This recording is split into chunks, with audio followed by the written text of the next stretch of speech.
Multi-engine aircraft AC supply distribution systems will either be of the split busbar type, where each generator operates independently, or of the parallel busbar type, where each generator carries a share of all the loads. In this lesson, we will look at a parallel busbar type of system, as fitted to a 4-engine Boeing aircraft.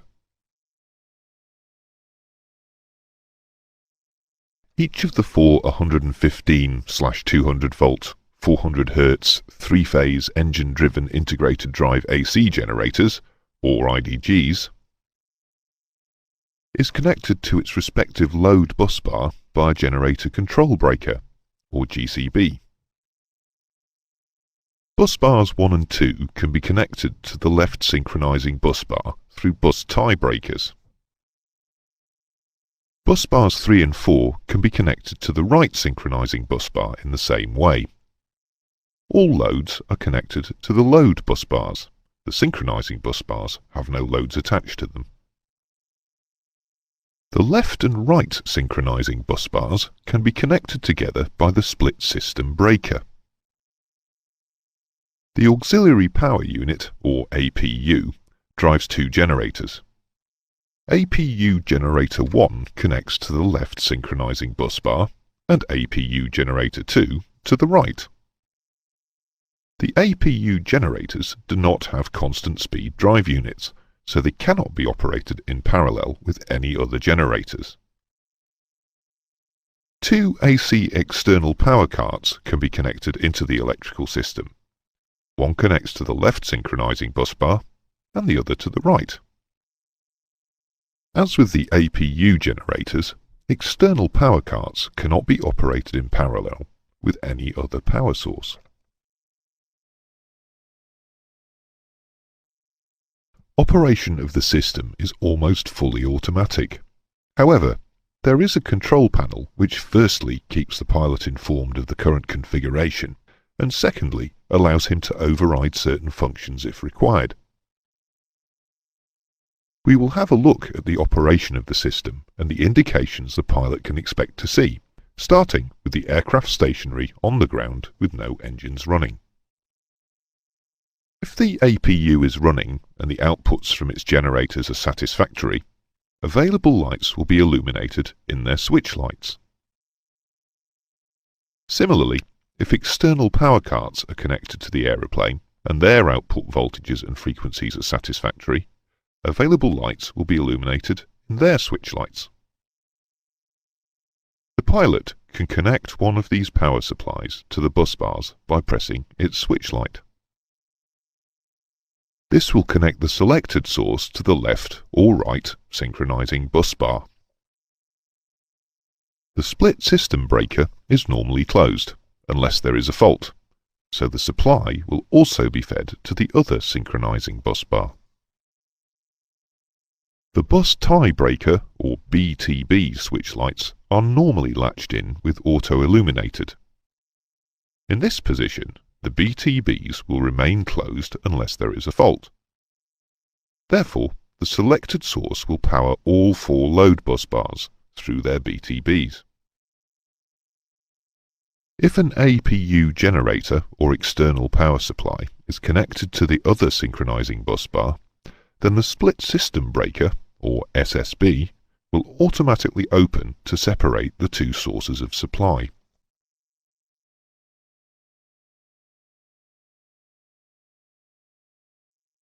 Each of the four engine-driven generators has a generator control switch light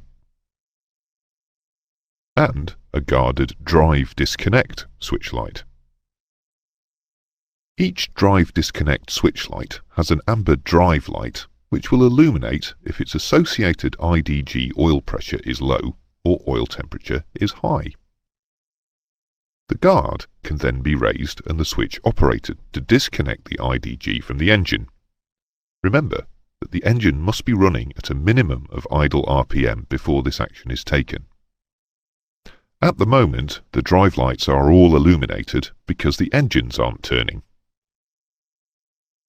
Each generator control switch light has a white on light and an amber off light in it. With the switch light latched in its normal position, the on light will be illuminated.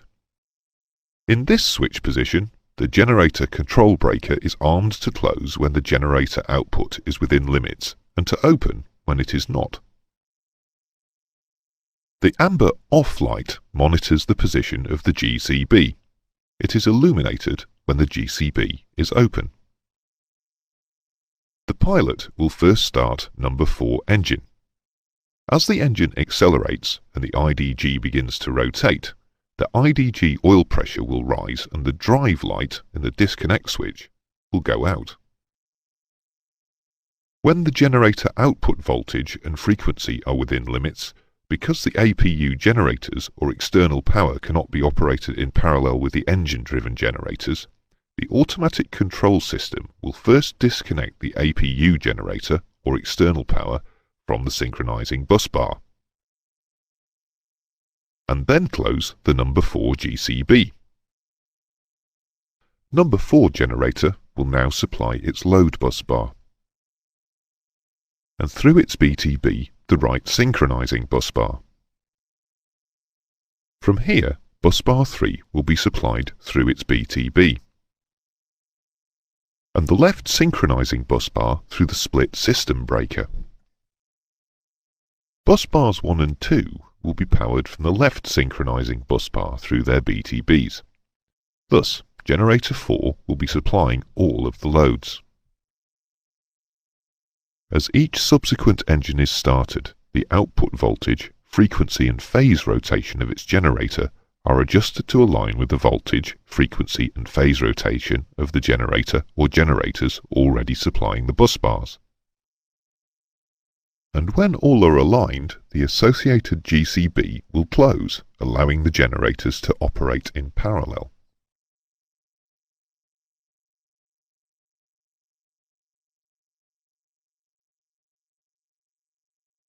The APU will be stopped and external power will be disconnected prior to taxi. So with all generators operating normally, the control panel will look like this.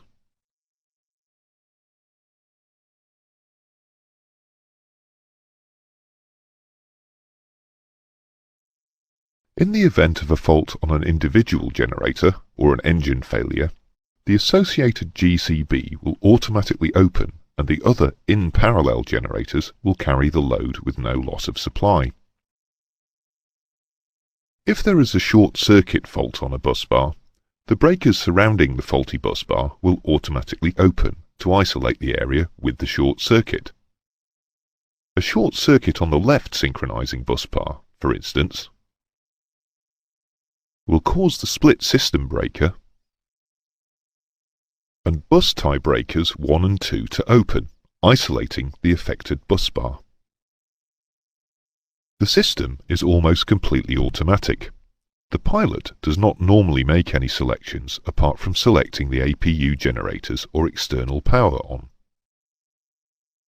If it is required, he can latch out any of the GCB or BTB switch lights, locking the associated breaker open.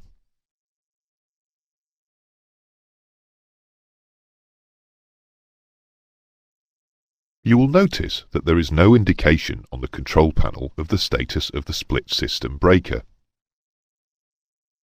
It is, however, possible to view a synoptic of the system on one of the aircraft's electronic screens, and this includes the SSB. This picture shows the system operating normally with the SSB closed. The synoptic display also reflects any abnormal system configurations or faults. In this example, number 3 bus tie breaker is open, and number 2 IDG has either a high oil temperature or low oil pressure fault. DC loads are supplied from transformer rectifier units connected to the load bus bars. Emergency AC power is provided by a static inverter supplied by the aircraft battery and emergency DC power directly by the battery. These systems are connected in much the same way as in a split busbar system and are fully explained in the split busbar systems lesson.